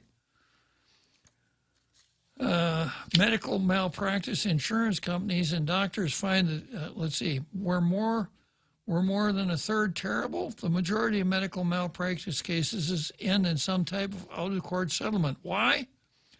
Medical malpractice insurance companies and doctors find the settlement is less costly than defending the case, even if the doctor provided excellent care. Lawyers count on that happening. I looked through your papers here, Mr. Jones, and I don't know if you got anything or not, but let's sue for $1 million and hope they settle for half, the lawyer said. At times, especially in small communities like Guam, the physicians asked to settle cases to shorten the emotional turmoil they know will endure throughout the long and very visible court proceedings. The average duration of a malpractice claim is 5 years, from the time of filing until a final verdict or judgment. Wouldn't you want to settle and move on instead of waking up every day for 5 years being accused of not being a good doctor? Yeah.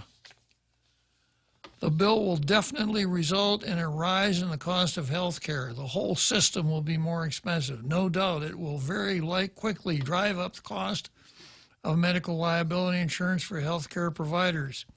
I am sure that many physicians in Guam do not carry medical liability insurance because of its already exorbitant cost. Recruiting is impacted and certainly will be harder to recruit and retain physicians and other healthcare physicians. I am aware of physicians planning to leave the island if this bill becomes law. The bill does not provide any protection for physicians who will be an easy target. Patients and lawyers. Now, the villains in here are the lawyers.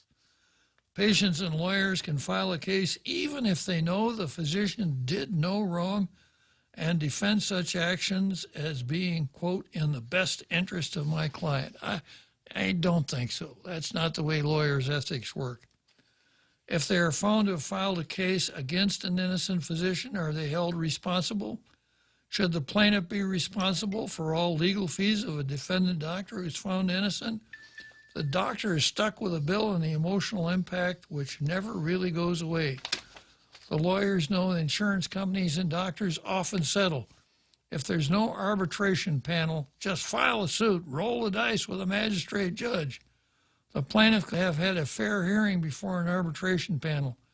If they found that the physician had acted properly, they can move on with their lives and perhaps actually feel better about what happened.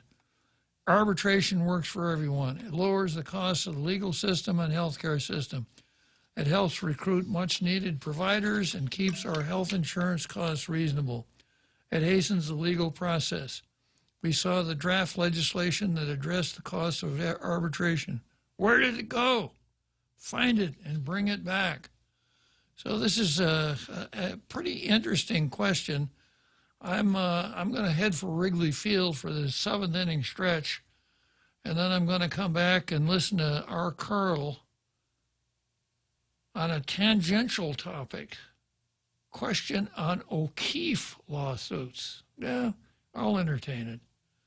The Extra Point with Jerry Roberts of Guam Training. Hi, I'm Jerry Roberts, and every day on The Ray Gibson Show, I get to comment on the incredibly diverse, fun, challenging, sometimes frustrating, often exciting, but always interesting world of work. I hope you'll be there with us. You can find daily transcripts of The Extra Point at guamtraining.com. Tune in every weekday morning at 7:20 for The Extra Point with Jerry Roberts, brought to you by Guahan Insurance Services and First Hawaiian Bank on 93.3 The Point. At Chili's, our burgers are flavorful works of art. Starting from inspiration, our handcrafted burgers are a collection of fresh ingredients put together on a toasted brioche bun. Choose from juicy, mouth-watering options like our Boss Burger, Ultimate Bacon Burger, or the new Chef Alex's Santa Fe Burger, loaded with avocado, Swiss cheese, fresh veggies, cilantro, and spicy Santa Fe sauce. Served with garlic dill pickles and fries. Treat yourself today and enjoy our juicy, yummy, handcrafted creations. Chili's is located on the second floor of the Tumon Sands Plaza. Chili's, savor the moment.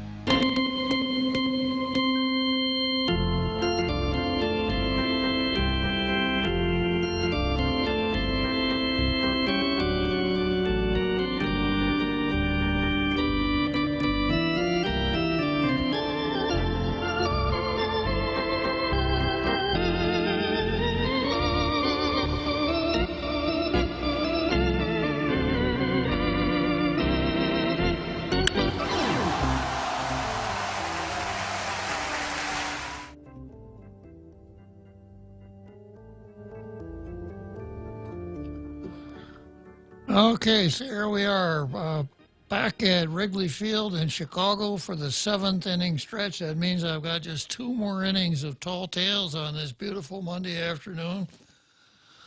I'll cherish every moment of it.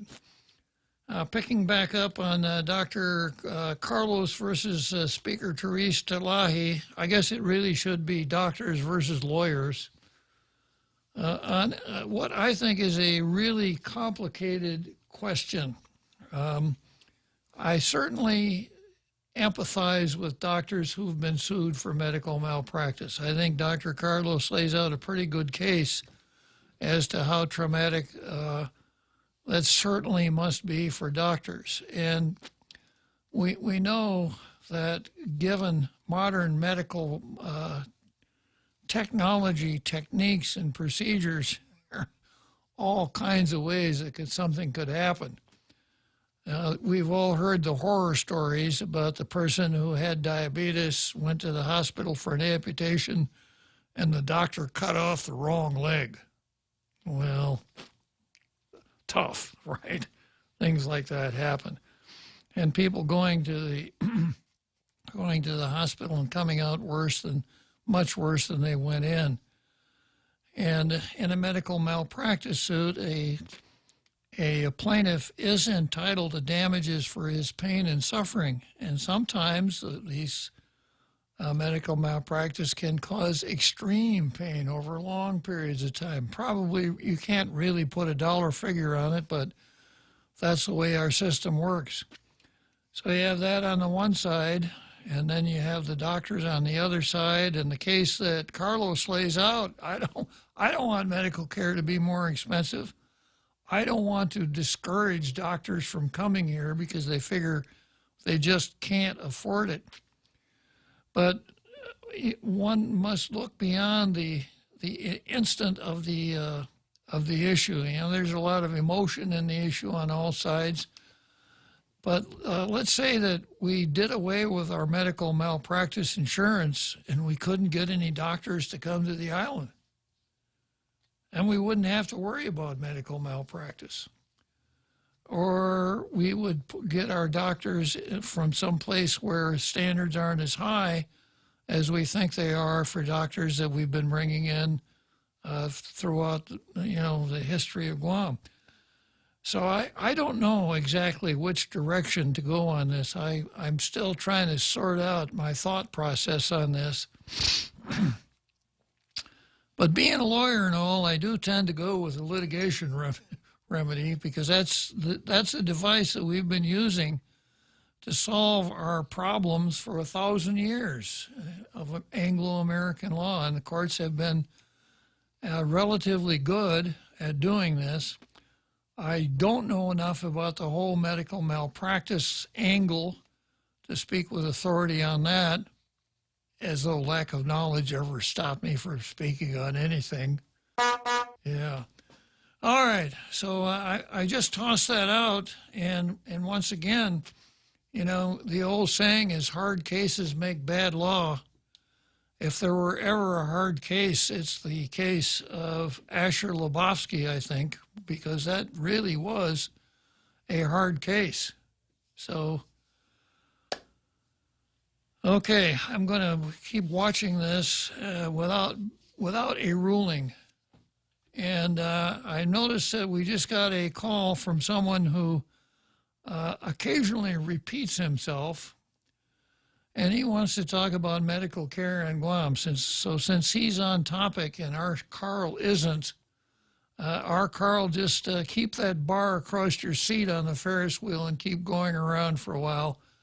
I'm going to take Pete first. Good afternoon, Pete. Good afternoon, Uncle Bob. Beautiful rainy day. Yes, sir. Yeah, you know, the solution is easy on Guam. Just don't get sick. Yeah. That's what I try to do. I was thinking about all the discussion, and it reminded me of, remember the one Malamunga cartoons on PDN? I do. So Kika was complaining that she has to go back and see her doctor every 6 months. And so Juan says, well, go to my doctor and you'll only see him once. And she says, is he that good of a doctor? He says, well, I don't really know, but when you get his bill, you're not going to want to go back and see him. Well, the life and times of Juan Malamunga, Pete. Yeah, I just thought I'd insert a little bit of humor there. Thanks, Uncle Bob. I appreciate it, Pete. Thanks for calling.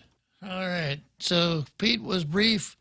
That advances you to the head of the line, our Carl, the most dangerous man in the room. That was pretty good. Pete's... In fact, he may have been intimidated, thinking, I don't want to keep our Carl, the most dangerous man in the room, waiting too long.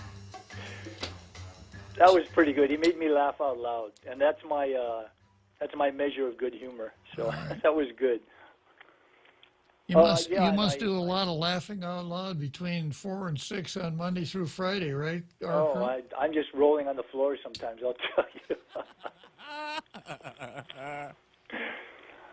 And I empathized with David, or sympathized with him, David Lebofsky, and you know, I've only got one son, and I just can't imagine what he's gone through. I hope I never have to go through that, losing a son, and you know, with the definite feeling that it could have been different if only, you know, the things had been handled differently. Just, I don't know, tragic.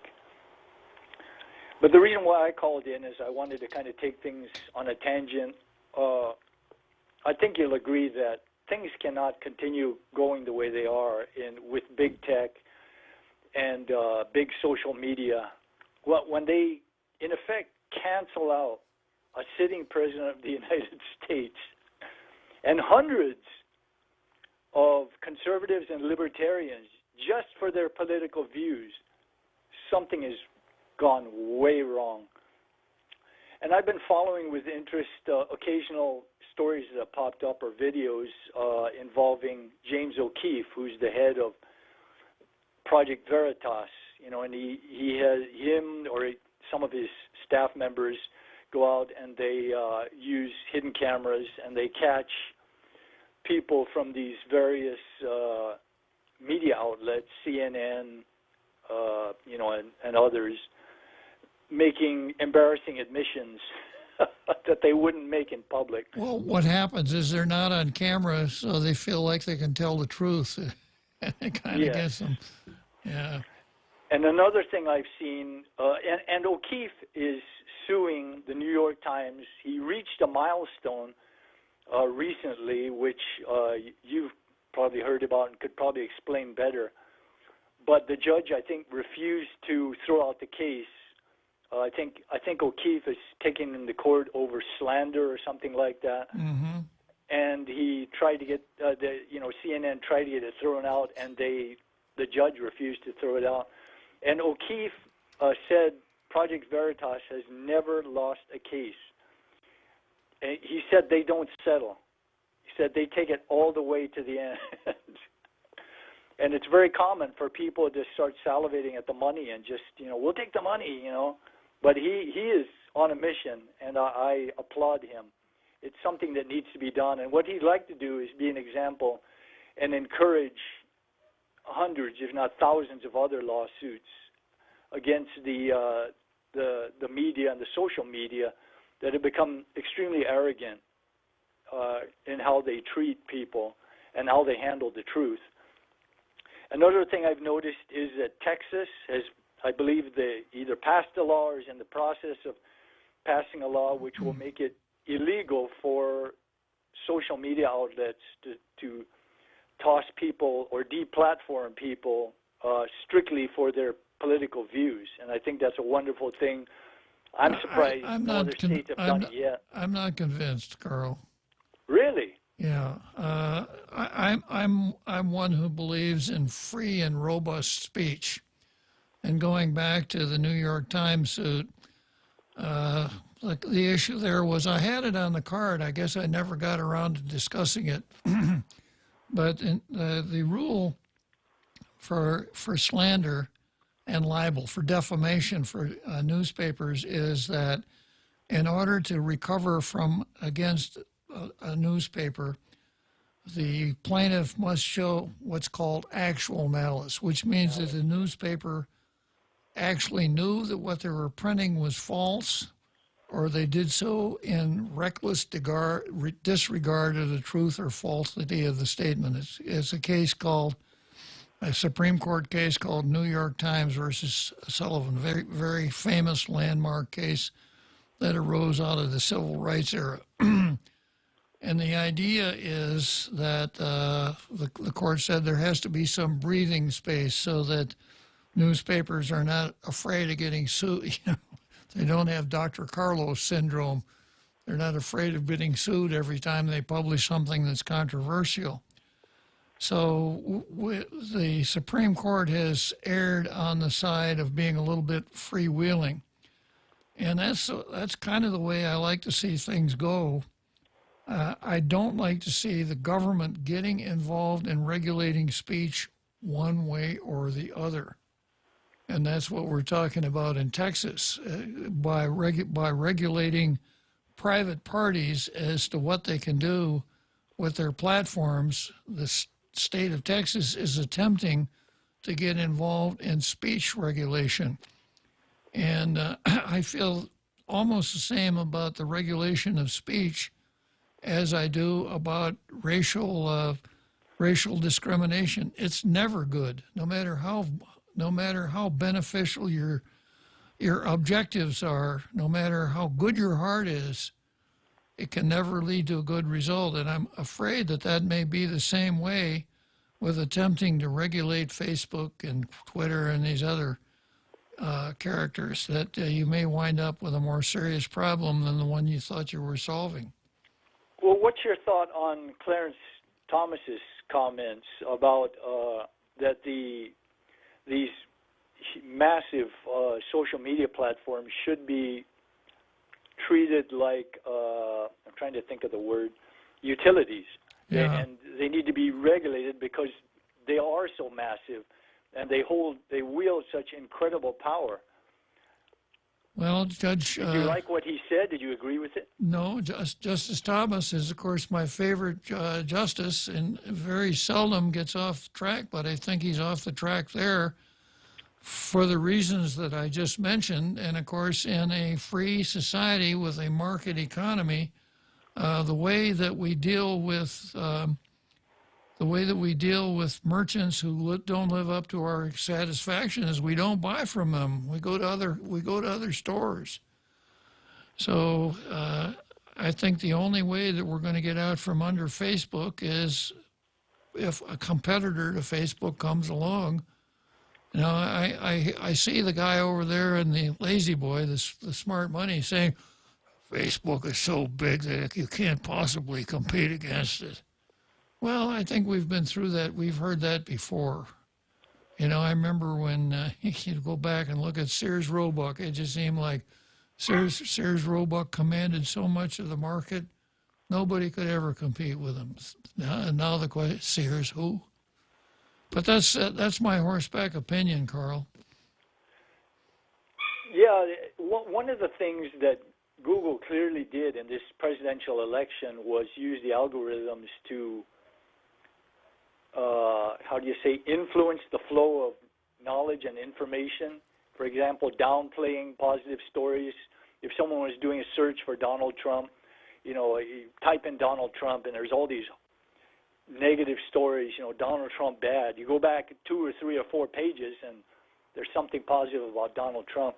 Kind of like the first item on the card today with the Post and the Daily News writing about the same story but leaving totally different impressions.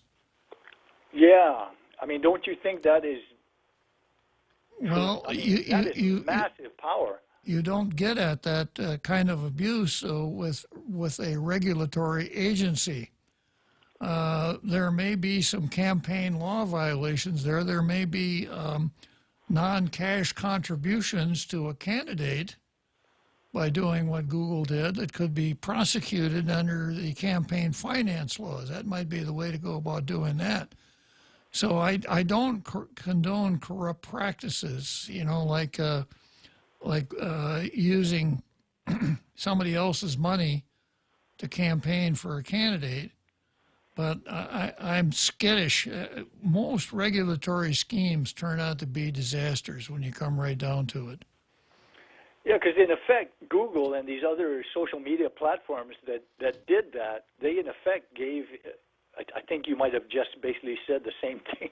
They gave a campaign contribution. I mean, not in dollars, but in services. An in-kind contribution. How about the New York Times and Hunter Biden's laptop? I mean, that was a classic case. But do we want an agency to regulate newspapers that make these kinds of in-kind It's an extremely slippery slope that probably leads to a really bad destination, Carl. So is the solution just for conservatives to start their own media platforms and compete, or what do you think is the solution? That would be one solution. That would be the best solution. These guys, Parler, are trying to get some traction, trying to get up and go, and that would, to me, that means that right-thinking people ought to advertise on Parler. But, of course, all the big advertisers have gone over to the other side, too, haven't they? Yeah, very true. Well, Bob, it's like Repeat said, you're a straight shooter. And I was sure 100% that you were going to agree with me. So you kind of caught me by surprise. But you always give your straight opinion. You don't pull punches, and you don't try to win friends, when I've got so many friends right now, Carl. What would I do with a few more? The few more that I could get by compromising my principles. It just doesn't pass the cost-benefit analysis, does it? Well, that's why I always listen, Bob, because I know you're a straight shooter, so I appreciate it. Thank you for letting me weigh in. All right, Carl. All right, so let's head for Churchill Downs here, Louisville, Kentucky.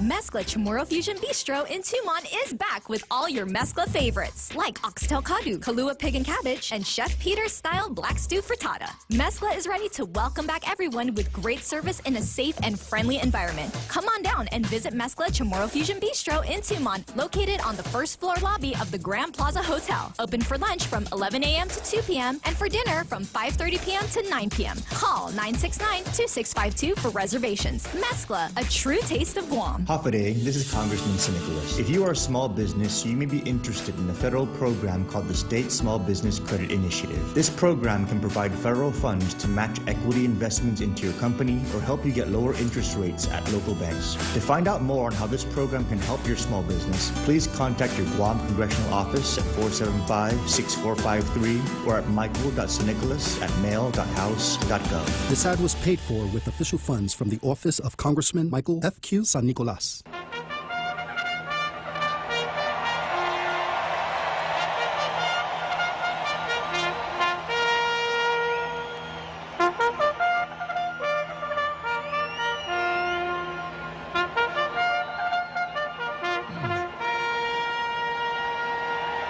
So here we are, Churchill Downs, Louisville, Kentucky, heading for the home stretch on Tall Tales today. That means I got about 10 more minutes to go to wrap up this exciting, elucidating, educational episode of Tall Tales. But we'll be back tomorrow. Next item on the card, I call Still More Julian. This is a continuation of...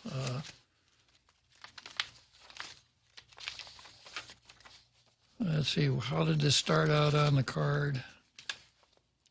Julian Uggan versus the USA. And this is that block of instruction that relates to the term that I was fumbling with until Pete called and told me how to say it and then repeated. So I got it right, and it's rapporteur. Rapporteur. And I pretty much debunked Anamita Carr's story where she said that the UN, the United Nations Council and Commission on Human Relations, as Human Rights Council, had really come down hard on Guam. And it wasn't the Human Rights Council, it was it was three of these folks who are called rapporteurs, who are in essence independent contractors that work out of Switzerland and do reporting work for the United Nations Council on Human Rights on various countries, but they never go to a country without the permission of the president of that country. So we know they haven't been here, because if they had, they'd have gotten a ticker tape parade from the Protege Latexan folks. So they wrote this letter to someone called Excellency, and they claim it's to the President of the United States. Maybe it is. I guess others know more about the meaning of the word excellency than I do, because the first time I saw it, hey, they're writing to me, Tall Tales, you know. So they got a pretty good bump out of that, and of course Julian Uggan got a chance to do a little propagandizing. And then they sent the letter to the governor along with Julian Uggan's petition to the rapporteurs, which I got on Saturday with a sunshine law request. And once again, Anamita Carr comes through in stellar fashion for them.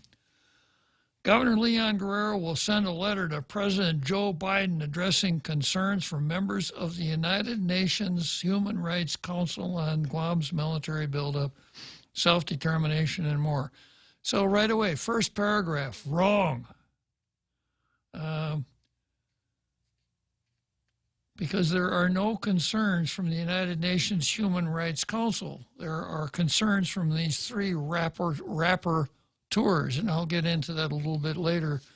I think that with respect to the three rapporteurs, you can hardly see Julian Uggan's lips move when they talk.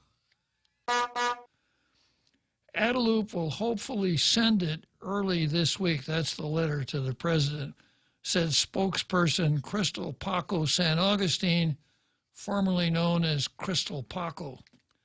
3 UN special rapporteurs spanning the issues of indigenous rights, human rights, environment, and toxins sent a letter to Biden with multiple inquiries on the Department of Defense's activities on the island. Well, I have the letter.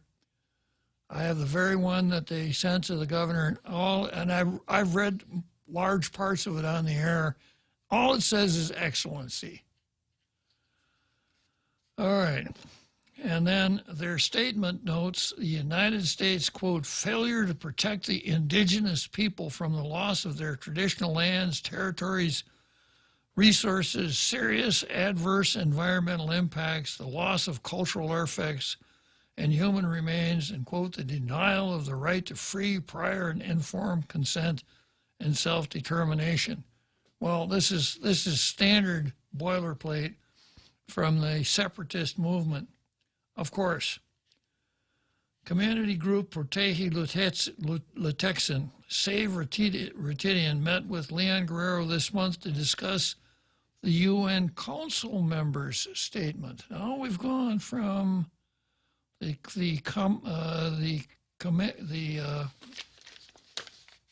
what was it here? Just the council. Yeah, we've gone from the council to the council member statements, when really what we're talking about is rapporteurs. Like China, Iraq, Bolivia. Yeah, that's the council members. We requested a letter to be written to the Biden administration and Secretary of Interior as soon as possible to push the UN requests forward, the group stated Sunday. Well, again, it's not the UN. It's these three dudes, two dudes and a female. We expressed a sense of urgency and are confident the governor will echo our concerns in her letter. The UN rapporteurs asked the Biden administration to provide more information regarding destruction of indigenous Chamorro sacred sites and cultural and the usual litany, all of which, interestingly, are found in Julian Uggen's letter to the rapporteurs. Just a coincidence, I'm sure. They also urged all activity to halt until responses are shared. Proteji Luteksan reiterated this request. Leon Guerrero and the UN Council members' letters of concern come from Blue Ocean Law and the Unrepresented Nations and Peoples Organization submitted an appeal to a UN special rapporteur regarding the buildup in August 2020 on behalf of Proteji Luteksan. 3 Human Rights Council members, wrong, who don't have enforcement power, moved the issue forward to the Biden administration. According to Blue Ocean Law, this is the first international recognition of its kind for Guam. So once again, Anamita comes in there and plays her part. This is not the council. It's the rapporteurs. And when the Post wrote up this story, the Post got it right. All right. So I have Julian's letter that I got from that FOIA, and I'm just going to pick something up here and spend a minute with it here. First of all, I'm going to read from the letter that Julian sent to the rapporteurs. Guam has 19 Superfund sites, parenthesis, sites containing substances so hazardous they require a long-term cleanup response, close parenthesis, and at least another 70 toxic sites. In addition, the likely storage of Agent Orange and other toxic herbicides, Guam has also housed nuclear weapons, mustard gas, and countless other carcinogens. In the late 1980s, the Navy discharged radioactive water into Apra Harbor, failing to inform the government of Guam of the discharge. That's enough, right? Now, I just plucked this out of Julian's letter to the rapporteur and spent a little time seeing if I could find any match. And this is what I came across. Guam has 19 Superfund sites, parentheses, sites containing substances so hazardous they require a long-term cleanup response, and at least 70 other toxic sites from U.S. storage of nuclear weapons, Agent Orange, mustard. you know. So copy and paste is a wonderful thing. But what happened, as far as I can see, Julian puts together this very nicely done letter and calls up one of these guys, says, I'm going to send you this letter. Can you give me something back? Oh yeah, just make sure it's in Word, not a PDF. And here we are. Now we're making a big deal. The UN Commission on Council on Human Relations. Wow, we really got something here. I might peek at this a little bit tomorrow. It's an important story. The Point is KUSG, Hagåtña, Guam, 93.3 FM and 104.3 HD3. The President's Performance Review. I'm Mary Corsetti, Fox News. Well, as President Biden nears a big milestone in office, Fox News has the latest on his most recent poll numbers. President Biden will mark his 100 days in office later this week, the first 100 days for any president of the United States, significant as it sets the agenda and sets the tone for the rest of the time in office. According to our new Fox News poll, it shows President Biden's numbers when it comes to handling the pandemic are high. I want to read some of these numbers to you. 58% of the people approve of how President Biden has handled COVID-19. 34% disapprove. The lowest number, 34% approve of immigration, whereas 52% disapprove of immigration. Fox's David Spont. Meanwhile, Vice President Kamala Harris will make the case before the United Nations on Monday on preparing for the next global pandemic. In excerpts from the speech, Harris says, quote, at the same time that the world works to get through this pandemic, we also know that we must prepare for the next. Plus, the Biden administration is still scrambling to deal with an increasing number of migrants trying to cross the U.S. southern border. The criminals here along the southern border becoming more and more brazen, stopping at almost nothing to get their cargo across, whether it is drugs or whether it is people. More shocking video now coming to us from U.S. Customs and Border Protection surveillance cameras, night infrared images showing a smuggler using a rope, tossing it across the 30-foot tall wall, then lowering a 2-year-old girl and a 6-year-old boy, then 2 adults onto the U.S. side. Happened just after 3 o'clock in the morning. CBP data shows almost 570,000 migrants have been apprehended so far for the first 3 months of this year. Fox's Casey Stiegel. America is listening to Fox News.